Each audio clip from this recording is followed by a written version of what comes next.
Welcome to After Midnight with Taylor Tomlinson. It is night one of After Midnight Mania, the tournament that will crown, without a doubt, the funniest comedian that was available this week.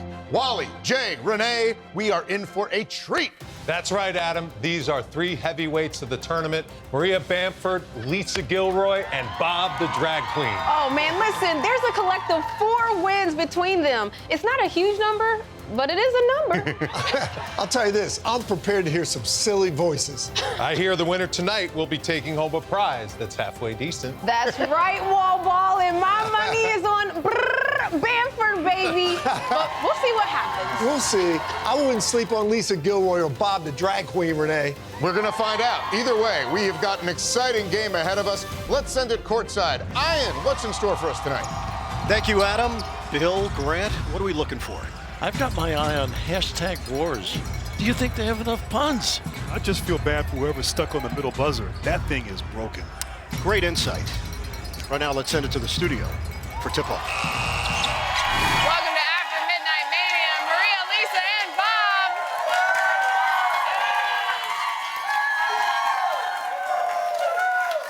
All right, big show tonight, a lot at stake, all-star lineup. What's the energy we're all bringing to the show tonight, Bob? Okay, I'm choosing violence. Yes, I am the new head of DOGE, the Department of Gay Excellence. Listen to me, MAVA, make America Vogue again. I love it. Lisa, what about you? I'm feeling a little bit of Space Jam energy. I feel a little bit Looney Tunes and a little bit like an alien monster, and I feel like weirdly horny after seeing all the sports guys say my name. Right? Oh, so fun! That makes sense. Maria, how about you? My general energy is, as always, search and destroy.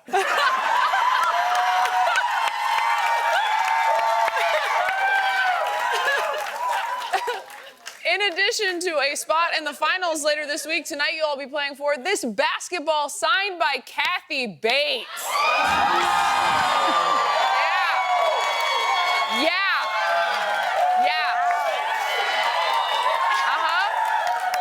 And I know what you're all thinking. Usually this would be a basketball signed by Tony, our props guy, that we pretended was from Kathy Bates.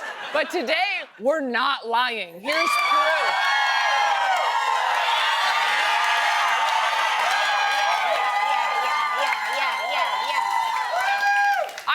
We pulled that off. I don't know if we told her it was for something better, but I'm glad she did it. Hilarious. Let's get into it. Have you ever met a little girl named Trucklin and wondered, where is she from? Now you don't have to. The site nameberry.com broke down which baby names are most prevalent in red and blue states, and the results are not surprising. I mean, you all know blue state names like Maddow and Yes She Can, so panel, what are some red state names you'd plan to name your child?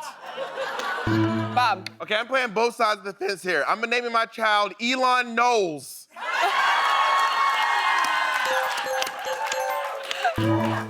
Lisa. Okay, if I have a sweet little boy, he will be Truck, and if I have a girl, she will be Wife.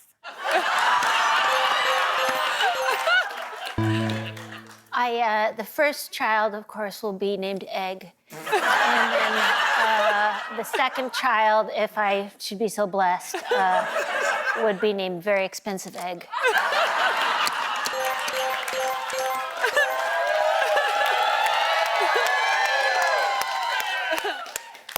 Remember those fairy tales you were told growing up, like a woman takes your teeth or everything's gonna be all right? Well, one of those fairy tales turned out to be true. A Kansas babysitter was trying to show a child there was nothing under the bed, but was shocked to actually find a man under there. Oh, my God. Yeah, would you like some closure to that story? Too bad we're playing games. Panelists, monsters really are under the bed, so what are some other childhood fantasies that are actually real? Maria. That my parents had wanted a girl. Can I just say, it would have been less scary to find Mike Wazowski under your bed than an adult man. Okay, turn. true. Turns out Humpty Dumpty is real. The story goes like this. Humpty Dumpty sat on a wall at the border because Humpty didn't believe in law and order. But the Humpty Dumpty didn't give a and he drove away in a Cybertruck.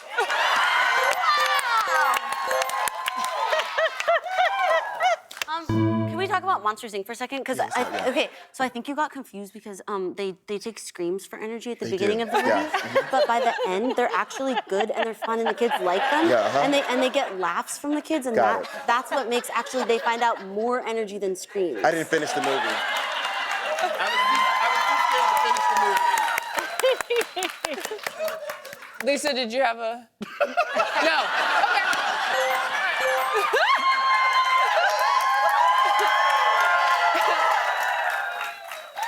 Online shopping for sex toys is just about the most fun a girl can have. Besides, you know, interrupting a man while he's explaining the plot of a movie. That's pretty good, too. But Texas lawmakers want to take that fundamental right off the table.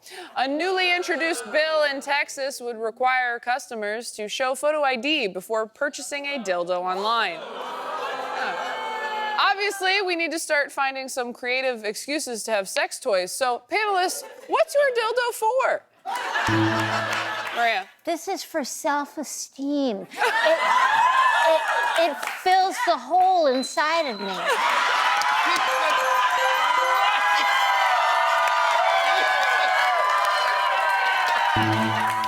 Bob. First of all, I want to see that registry. Mine is for like when you go to the bathroom at the gas station, I just attach the dildo to the key to the bathroom. And let's just say it's big enough you wouldn't lose it. Let's just say that. Lisa. This is actually true for me. I just have a dildo so that I can bonk myself in the head with it when I think a sexual thought. Cut it out! To cut it out. I'm not. Maria is currently in the lead with 1,700 points. When we come back, we're revealing someone's secret. Stick around.